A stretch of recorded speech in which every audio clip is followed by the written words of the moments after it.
أعوذ بالله من الشيطان اللعين الرجيم بسم الله الرحمن الرحيم أفوض أمري إلى الله إن الله بصير بالعباد ولا حول ولا قوة إلا بالله العلي العظيم حسبنا الله ونعم الوكيل ونعم المولى ونعم النصير والصلاة والسلام والتحية والإكرام على الرسول المسدد المصطفى الأمجد المحمود الأحمد الذي سمي في السماء بأحمد وفي الأرض بأبي القاسم محمد اللهم صل على محمد وعلى أهل بيته الطيبين الطاهرين المعصومين المظلومين المنتجبين الذين أذهب الله عنهم الرجس وطهرهم تطهيرا اللهم صل وقل رب اشرح لي صدري ويسر لي أمري واحلل عقدة من لساني يفقه قولي أما بعد قال الله تبارك وتعالى في كتاب الكريم بسم الله الرحمن الرحيم إن الدين عند الله الإسلام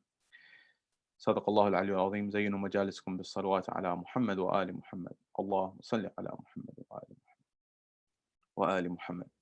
My respected elders, brothers and sisters in Iman, salamun alaykum jamiyan wa rahmatullahi wa barakatuh. A question: how do you ascertain what you believe? How do you figure out what it is that you actually believe? Keep that question in the back of your mind, inshallah, we'll return to it. I want to lay out a scenario for you. The scenario is the following: two worlds, two individuals, two identities simultaneously making a movement. What's the movement? One individual, a Christian by faith, the other a Jew by faith, a Jewish person by faith. Both of them head towards their own respective institutions of religious identity or religious learning. One goes to their house of spirituality, i.e., that is the church, that is the Christian individual, and the person who comes from the Jewish faith or the Jewish background heads towards their respective synagogue.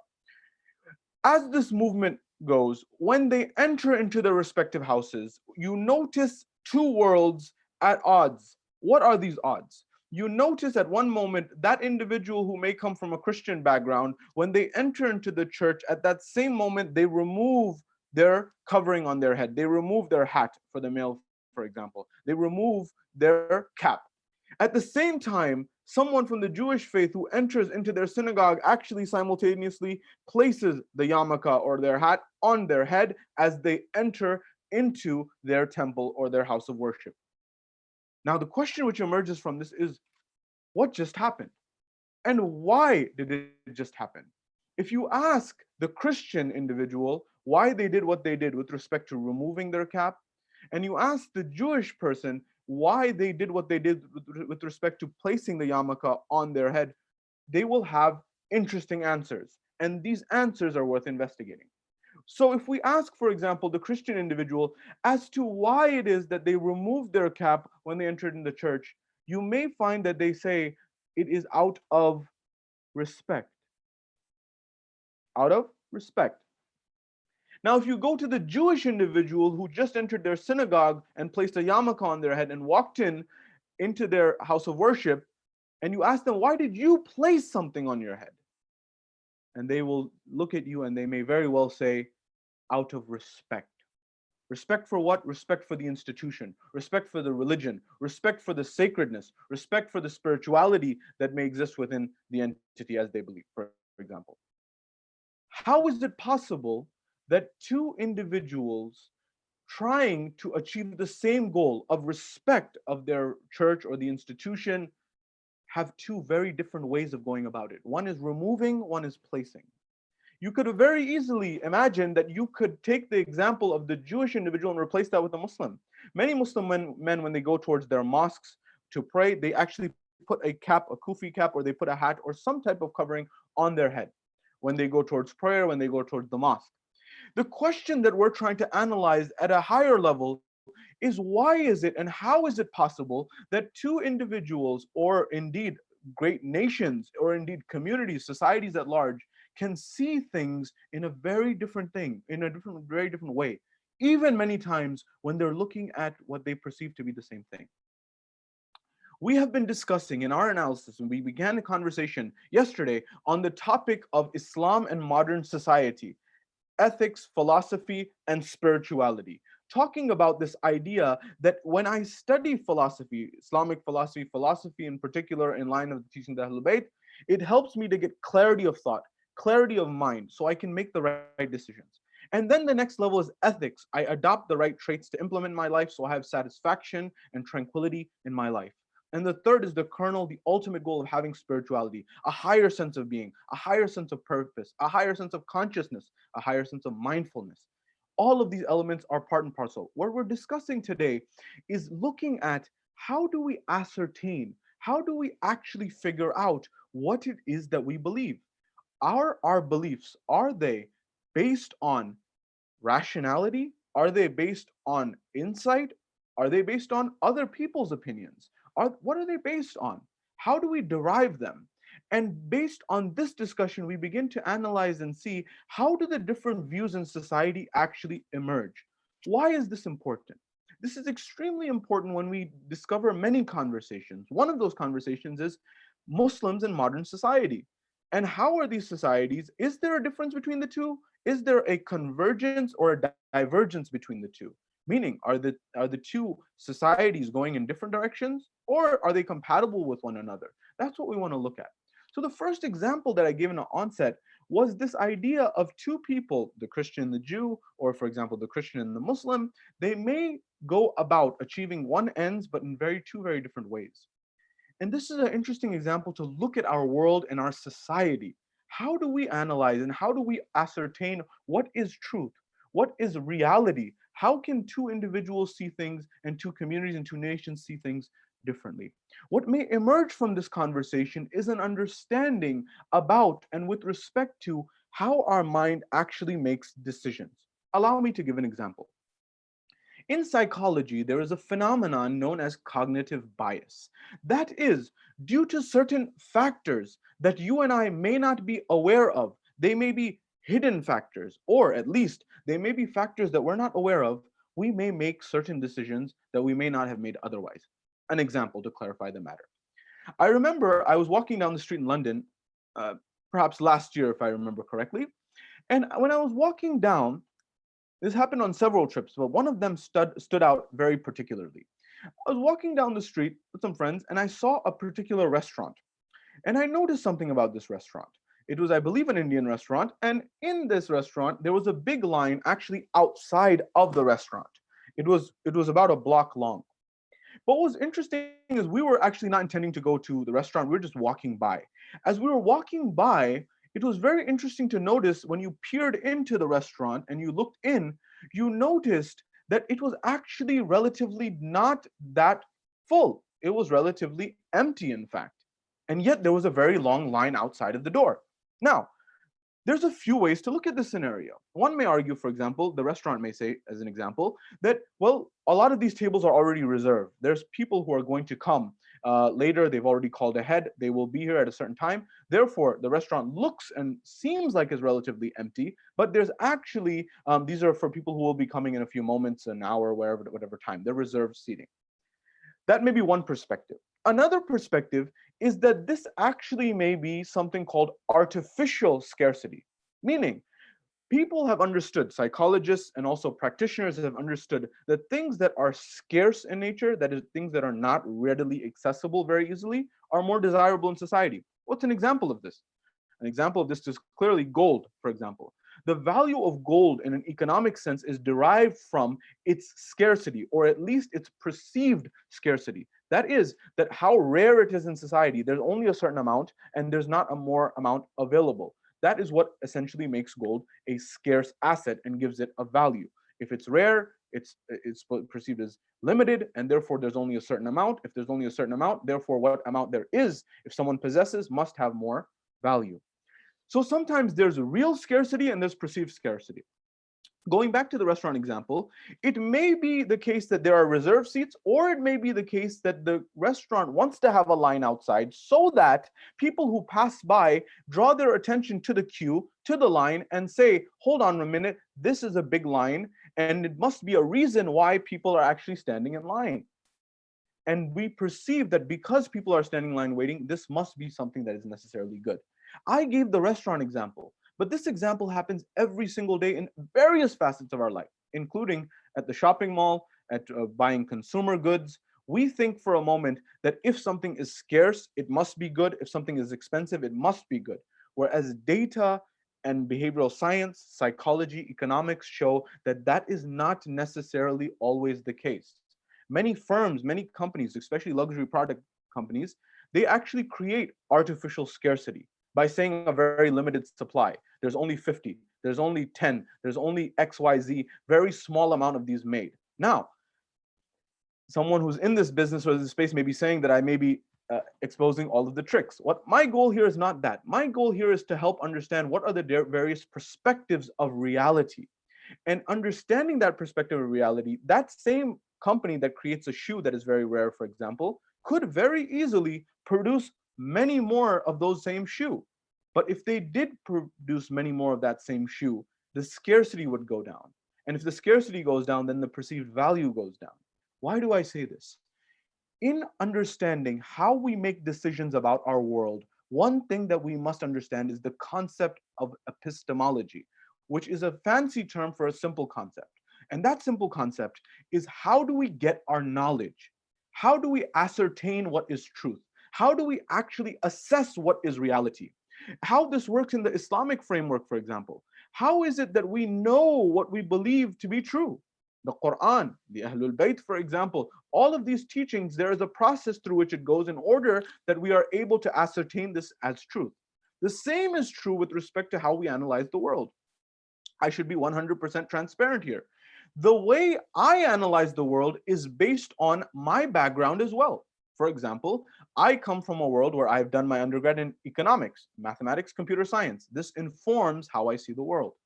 My world today revolves around, for example, being someone who is working on their PhD and their dissertation, who works in nonprofit, for example, who has a particular worldview. And I am someone who adheres to, for example, the Shia Muslim faith. You can imagine how somebody who doesn't have my worldview, who doesn't have my traits or attributes, for example, someone who, for example, may be an atheist by their faith or lack of faith, someone who is, for example, not college educated, for example, and someone who, for example, has certain values on the political sphere that may not be my values, certain people who believe, for example, science is at odds with modern world. I believe that Islam and science, or religion and science, are compatible in the case of Islam and modern sciences. Someone else may see very differently. You can imagine that the different layers of identity that we have actually lead us to have a different worldview. What's another example of this? A very famous quote came from Silicon Valley from an individual who was analyzing Silicon Valley. And Silicon Valley being a term for progress in the form of technology companies, such as Google, such as other companies. You'll notice, bear with me, because this will tie in exactly very closely to our Islamic perspective and how we look at religion and faith, and our faith in particular. Bear with me on this very important point. When looking at society, many people may look at companies such as Google, Amazon, and other similar companies and say this is phenomenal from one perspective. We've had amazing technological advancement and productivity. We're able to analyze and sort the world's data, for example, and we have access to information that we didn't have before. Well, another commentator, when looking at our world from one vantage point or another vantage point, began to look and say, the greatest tragedy of our world is, in fact, the reality that our greatest minds, our smartest people, our biggest intellectuals, the people of Harvard and MIT and Oxford and Cambridge, are working on increasing pay-per-clicks. What does this mean? Pay-per-clicks is the model that certain companies, such as the big companies of the world, such as Google, for example, and similar companies, employed in order to make their income.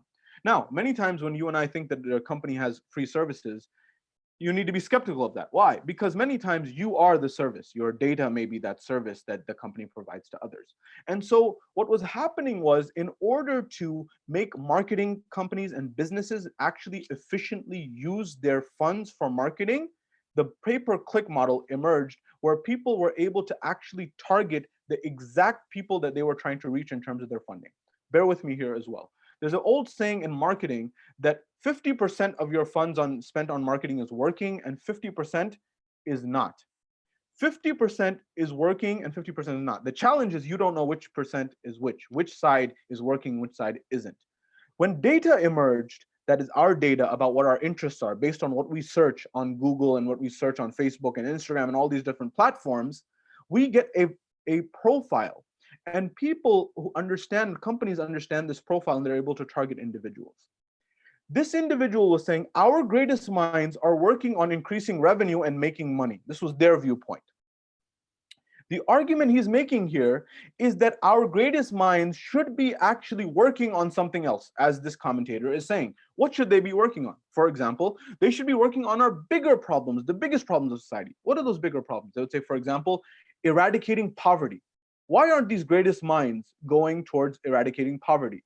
Why aren't these greatest minds, for example, going towards finding a direct cure to cancer, for example, through computational biology and other subjects? Why aren't they working in the most pressing needs of society? Why are they working, for example, in trying to increase business revenues? And if you go further down those layers, you begin to realize that it may be, for example, that those are the companies that pay the best. If you read a book, for example, by Sapiens by Yuval Noah Harari, he's commented on this idea that, for example, people talk about how money is actually the driver and the catalyst and has been for religion. He says from the historical lens, that the rulers, they paid the religious class and they were able to, for example, get what they wanted. So the funding accelerated the religious process or kept the religious clergy under a certain umbrella. He says, interestingly, many people don't talk about how science has actually been influenced by funding. Wherever the funding has gone in science, that is actually where the science has thrived, and that's actually where people have gone. So he gives the example, and there's examples that can be cited here. For example, it was in all of the major press in the United States that roughly 50 years ago, the sugar lobby, which is a very organized lobby in the United States, actually paid the New England Journal of Medicine or Harvard researchers to actually divert attention away from the negative impacts of sugar on the heart and focus more on, for example, fat. Now, sugar actually has a negative impact on the heart, but for 50 years, this wasn't researched as a preliminary factor because of the interest of a particular lobby. This is in major public news. This is not something that is a secret. What I'm driving at is these types of biases exist in all of our society, whether we realize it or not. In the restaurant example, you may not realize it, I may not realize it, but we think that because of that long line, that this is an excellent restaurant by default. It may be, or it may not be. We may not be thinking that this is artificial scarcity that's been created. Same with the products. Why am I saying this? We have to look at how do we ascertain what is truth in our reality in our world. One question that many academics get with respect to Islam in universities is, and I'm citing research from Notre Dame University here, that when an introductory course on the Quran and Islam is taken by a secular or non-Muslim individual in a university in the United States, one of the main questions that emerges from that class is, number one, how is it that the Quran, which is the main scripture and text of all Muslims, at the same time looks at a God that is merciful and compassionate, and at the same time has verses that relate to punishment, adab, that relate to, for example, destruction of different civilizations? How is it possible that one God at the same time is merciful and at the same time is destructive? How do you reconcile this? And the researchers and the professors and academics who actually answer this question, they look at certain themes. So, for example, within a secular framework, looking at the Quran, one theme that academics identify about the Quran is something called punishment stories. That is, those stories that are in the Quran that are related to punishment. This is a theme that has been identified by researchers. They say that there's a constant theme within the Quran of stories about prophets who, for example, came, such as Noah, such as Moses, who came forward and they brought a message from God Almighty. They brought God's message and they delivered it. And when they delivered it, the people did not accept it. And when the people did not accept it, as a result, there was a destruction or there was some punishment that was placed on them. Now, notice the terminology and the phraseology that emerged here. They're calling it, or somebody may call it, a punishment story or punishment statement. I may argue that this is not a punishment story. Rather, this is an admonition story, or rather, this is a guidance story. The person who's calling it a punishment story may be looking at the what or the how or what's going on there. The person who's looking at the admonition and guiding is looking at the why. Why is this punishment happening? Well, the reason the punishment is happening is because guidance was sent and admonition was given and was not adhered to. Whereas the person who may be saying this is a punishment story is saying, well, what happened? Well, what happened was punishment was leveraged. But what happened before it that led to that point? So they give various examples. If you look at Nuh alayhi salam in the Quran, that Nuh came with a message and a guidance, and the people did not listen, they did not follow. So God sent his guidance and delivered it through his messenger, through Noah alayhi salam, Nuh alayhi salam. And in that process, he advised the people did not listen, and then there was a massive flood that ensued. One example. The other example, for example, of Musa alayhi salam and delivering the guidance and certain people following it, certain people not following, his people rejecting at times and accepting, certain people being delivered, and Pharaoh and that whole argument that there was a message. The theme is there was a message that was delivered, people did not follow it, there was a adab. Qawm Lut, for example, or Lot, this idea of fire and brimstone. These stories, for example, the Lot story, which is also found in the Bible, as well as in the Quran, the way that it's looked at based on academics in universities, based on practitioners or people in the Hawz al-Ilmiya, for example, and people, for example, that are lay people from day to day, may be very different. So the question here is, how do you and I get our knowledge? And this is where epistemology comes into play. That is the study of knowledge. How do we get our knowledge, and how is knowledge actually ascertained? There are a few ways. For example, claim testers are one class and one category of how we get knowledge and truth. That is in the philosophical framework. Remember, we're studying philosophy or the elements of philosophy as prerequisites to make proper decisions, to understand our world and have clarity about our world. So the first one that one may look at and one may find is intuition. Intuition can be seen as a first filter, a first layer of how do we ascertain whether something is true or not? How do we ascertain or decide if something is knowledge or not? And when you look at intuition, intuition is also informed by the biases that you and I have had throughout our lives. What does that mean? That I have a certain experience that I've lived throughout my life. For example, if you look at the famous quotation of Einstein, where he said, common sense. Common sense is simply, according to Einstein, the collection of biases that we as human beings have absorbed up until the age of 18. Meaning we lived somewhere, we had a certain family background, we had a certain educational background, and these are things that created our view of the world. They may be good, they may be bad, they may be fair, they may be not fair. Intuition is a first filter or first layer. What does my gut feeling say about something? It should be noted that intuition is not enough by itself.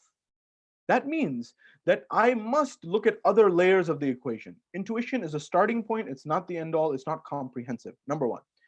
The second level of this discussion about what are the claim testers that make knowledge knowledge is looking at authority.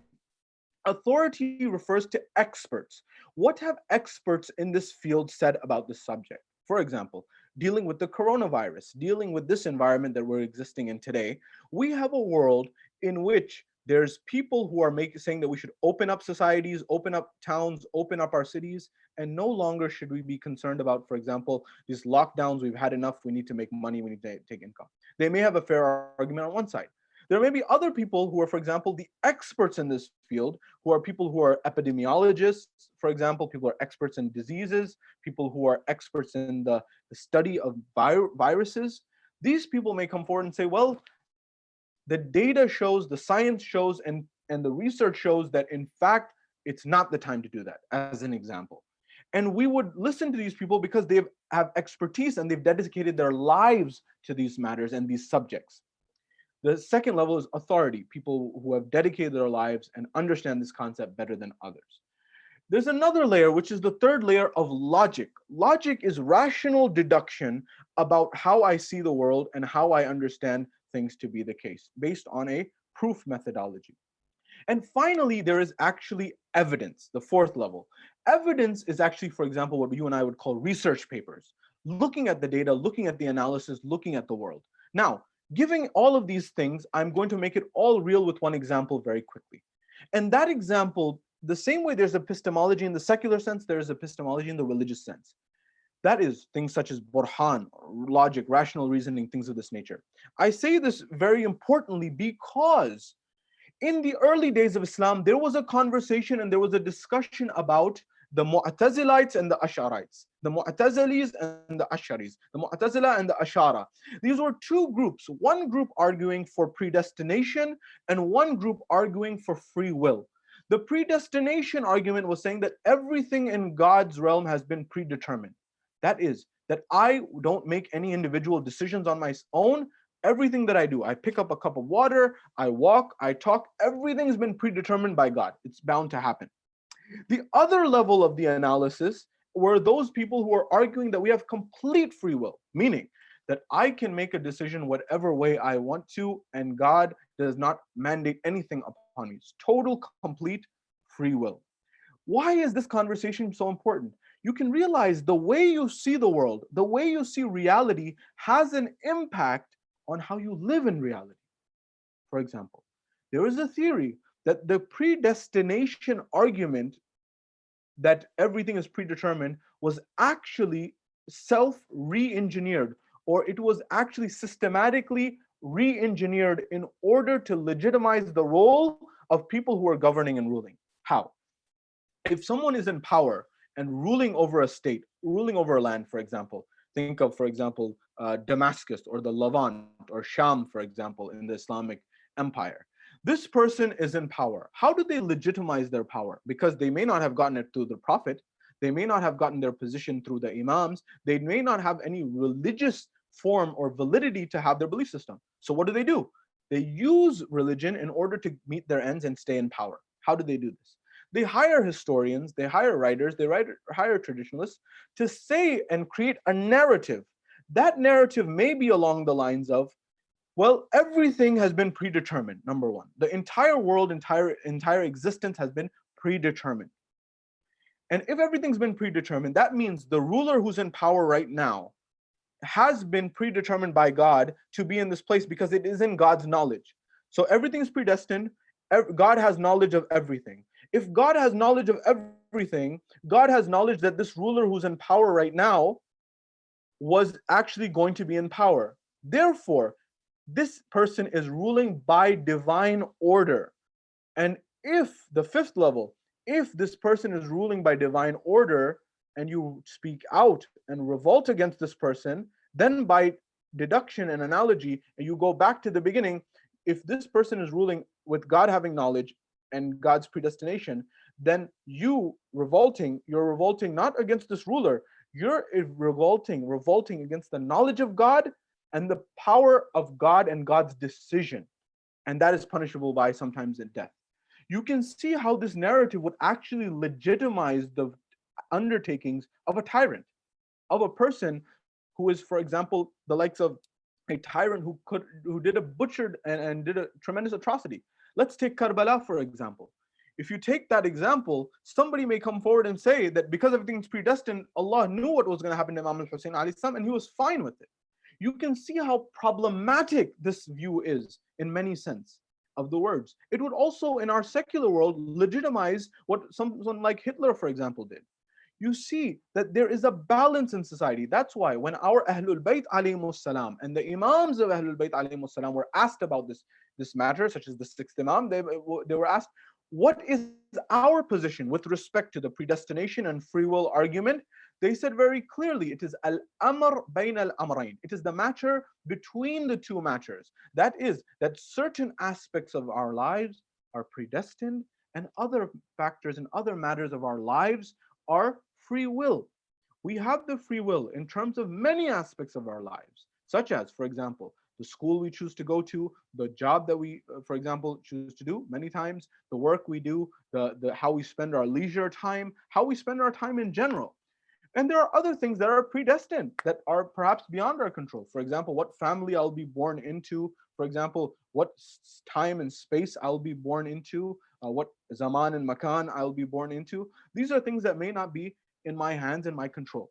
Why is this conversation so important? The necessity and the importance of this conversation is due to the fact and due to the reality that if we don't understand and we don't reflect on how we ascertain our worldview, it's very possible that someone influences our worldview and we may actually lose our religious identity. How's that possible? Imagine for a moment, I live in a world and a society, as an example, where I'm constantly and consistently in academia, for example, and I'm consistently in research, for example, and I'm consistently in the physical sciences. Now, academia has a culture, the physical sciences has a culture. All of these cultures, whether we may realize it or not, have an impact on who I become. If I don't counterbalance that viewpoint, what ends up happening as a result is I actually become someone who is part of that culture and I adopt that culture, that mindset of academia, of the physical sciences 100% wholeheartedly. Even if that says, for example, that the world is atheistic, there's no God, for example, or these views, which is not always the case, but sometimes the case. Why is this important? Because as a Muslim, I believe in a worldview that is comprehensive of this world and a hereafter.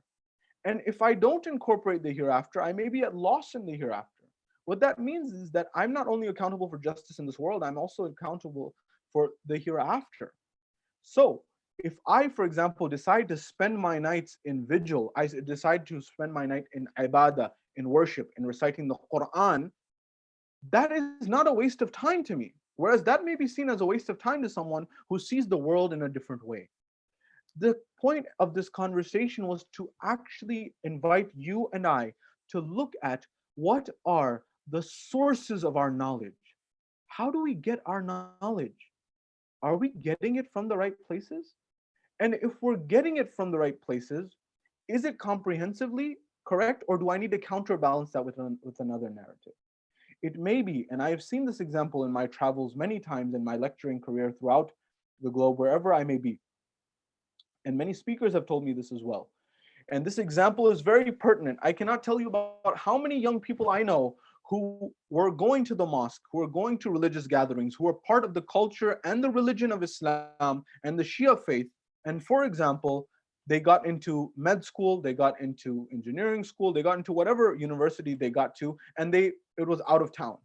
And when they got there, when they went to this university, they went there, let's take the example of medicine in the United States. They went there and they studied for four years in undergrad, and then they did another 4 years of medical school. And after that, they went for residency for at least 3 years. That's 4 + 4 + 3, 11 years. All noble pursuits. Medicine, noble pursuit. Education, knowledge, ilm, noble pursuit. Helping others in terms of their health, very noble pursuit. Research, finding solutions to viruses that we're facing, for example, today and other times. All very noble pursuits. But what I'm highlighting is another dimension of the equation, which is I cannot tell you how many emails, how many calls, how many parents have reached out to me over the years and said, can you please have a chat with my son or my daughter about something? What is it?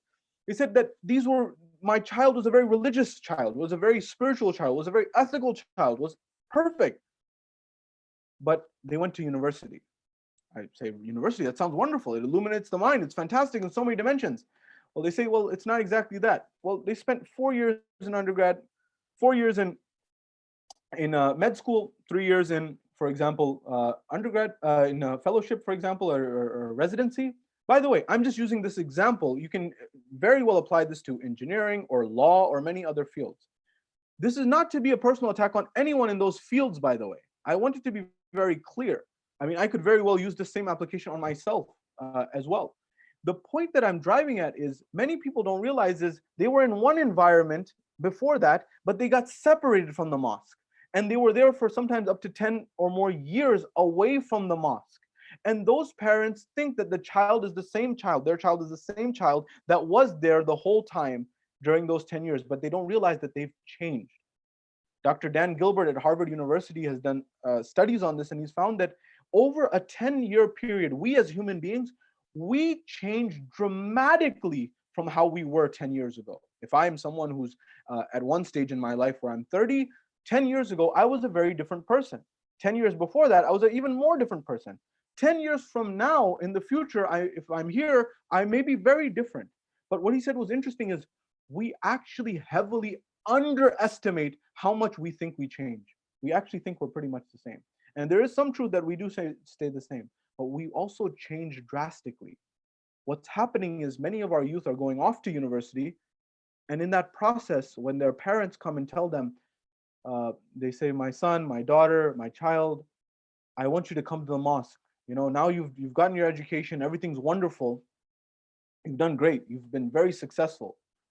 Come to the mosque sometime. I know you're really busy. Come to the Husseiniya. Come to the religious gathering. Come for Shahr Ramadan." They begin to say, "I don't have time for that. That's not a priority for me. I have a lot of other goings on." Why do you want to talk about those fairy tales? This is the type of narrative that emerges, not always, but many a times. Why? Because whether we realize it or not, the world view that we had in the past no longer exists. We've adopted a new worldview, a worldview that, for example, may say only the things that are proven by evidence are true. Whereas there may be things that are philosophically proven, but not empirically, scientifically proven, that are true.